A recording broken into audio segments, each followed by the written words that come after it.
Casey Bowen of Hangold Capital Management standing by, and on the subject of preparing to retire, starting early, your 401k.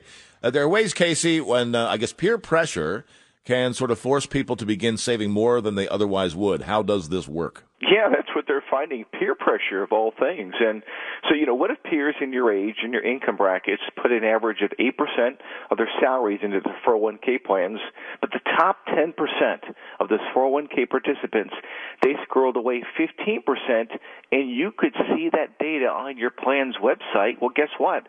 When people see that data, when that peer pressure, many are contributing more. Nobody wants to be behind. So it's a tool called How Do I Compare, right? Yes, it is. It was launched last year at Putnam, and Empower, that's the organization that's put together this type of analysis, says the real point of the exercise is to see just how you stack up against the top 10% of their peers.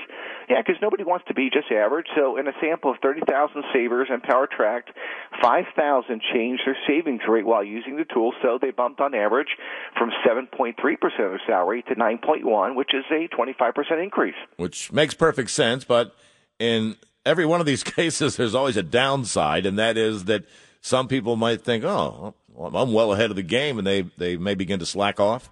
Yeah, they may slack off because if they look and compare, and if they're in the upper half versus their peer group, hey, I'm doing better than most, and be a little bit more lax, though you may not be near an optimal savings level. So, the average savings right now in a retirement plan is a little bit over $100,000. So for most people, that's not going to cut it for retirement. So that's the dangers potentially of this type of analysis.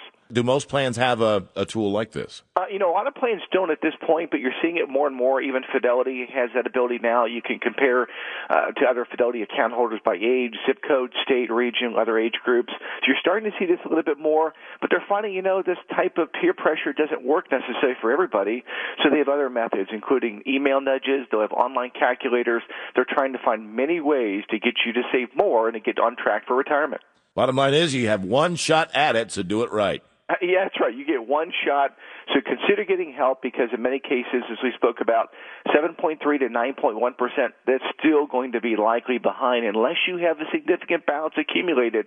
That's still not going to be enough. You've got to find a way to save more. All right, Casey, thanks so much. And speaking of Fidelity, Rob Fidelity was our winner. Forest Park. Rob Fidelity wins 2 tickets to a future Reds game. It was Kane's RBI single in the second.